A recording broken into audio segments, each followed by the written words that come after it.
Dr. Craig P. Dunn raised the question in his article, Integrity Matters, What is Integrity? As Dr. Dunn said, integrity has a myriad of meanings. But how do we incorporate integrity into leadership?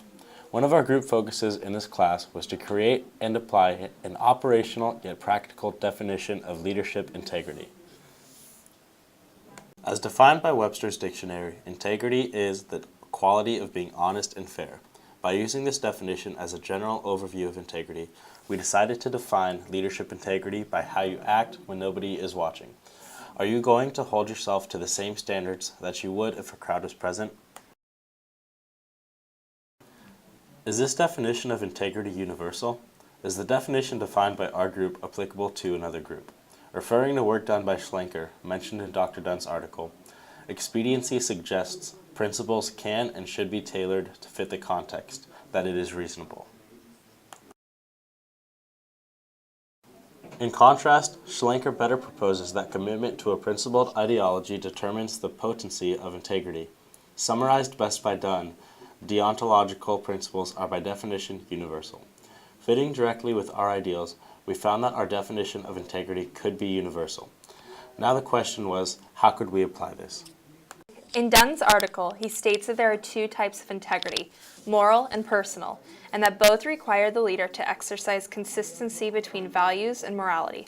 However, the difference is that in moral, people are constituted by socially shared moral identity conferring commitments. Basically, moral integrity is based upon cultural norms, while personal integrity is based upon the individual's own conception of good, which changes from person to person. In our classroom, we as leaders had to have moral integrity, in the sense that there was no forcing the students to do the reading, but trusting that they would. Integrity was vital to ensuring that we would show up to class prepared and ready to engage with one another.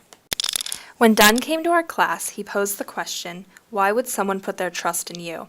And his answer was that you prove your trust through your behavior, through moral values that coincides with social values. While what is considered a value may change from culture to culture, the concept remains true.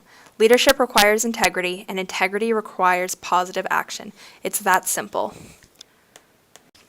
In our Western society, we believe it's important to be truthful, fair, and determined. Leadership 100 has taught us how important this concept of integrity is and how to use it in the real world. We've already exhibited integrity even before the quarter's finished. We did this through the Service Learning Project.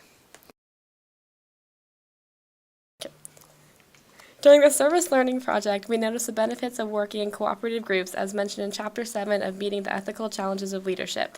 In the chapter, Craig Johnston writes that cooperative groups are more willing to take on difficult tasks, persist in the face of difficulties, are able to retain more information, engage in higher-level reasoning, generate creative tactics and solutions, are optimistic, and spend more time working on tasks. Some examples of how this relates to our Service Learning Project was our level of positivity. Everyone was singing and joking around while we were working, and it made the work feel less like work and made our time volunteering more enjoyable. Also, when we ran into difficult tasks such as a large amount of rocks we encountered while digging, we took them on with persistence, which was indicative to the positive attitude created by the group. As for generating creative solutions, we had an opportunity to do so when we worked together by standing in a line and passing hay down. Social psychologist Irving Janis wrote about the importance of avoiding overconfidence in Chapter 8 of Meeting the Ethical Challenges of Leadership. According to Irving, overconfidence can occur when participants ignore the ethical consequences of their actions and decisions. There were opportunities for overconfidence to occur during our Service Learning Project. However, students showed ethical integrity by double-checking the sturdiness of the newly planted trees. Cosmopolitanism, as mentioned in Chapter 10, describes an attitude of perspective that incorporates mindfulness, human dignity, and moral inclusion. Cosmopolitanists view themselves as citizens of the world with global obligations. Without knowing it, we demonstrated the traits of cosmopolitanism when we took part in the Service Learning Project.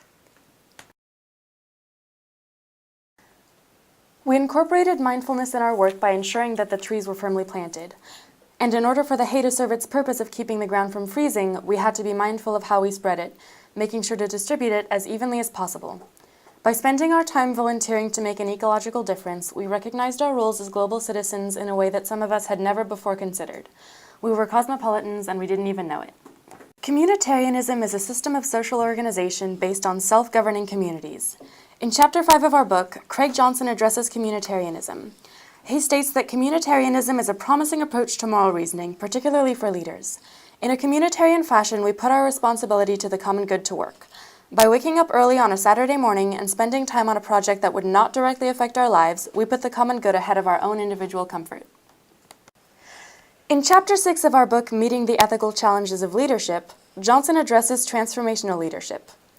He states that transformational leaders are altruistic, make sacrifices for followers, empower others, and focus on shared goals and objectives.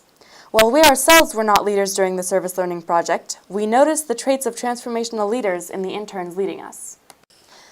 By taking the time to demonstrate the proper tree planting technique, the interns empowered us to correctly plant our own trees. By showing us how to do our work, rather than simply telling us, the interns worked to facilitate our shared goals and objectives.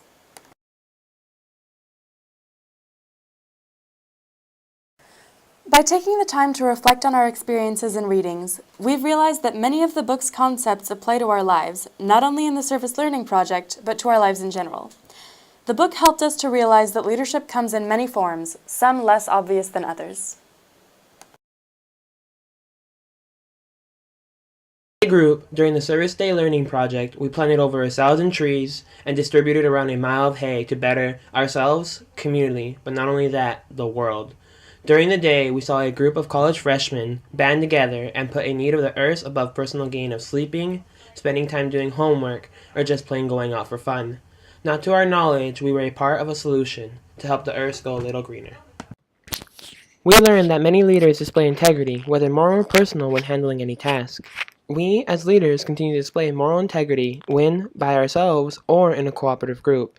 At the end of the short day of the Service Learning Project, we realized the value of teamwork and how fast a team can tackle a huge project. The Service Learning Project required a lot on our part, but as well as teamwork in order to function and complete the goal bestowed upon us. We also learned that as a leader, no matter how small a part we play, we can still make change anywhere and continue to help even if we are not in the leadership position. Using the book and a combination of the class lessons, our group gained the ability to analyze the machine of leadership and all parts that require it to work, and apply this to our daily lives.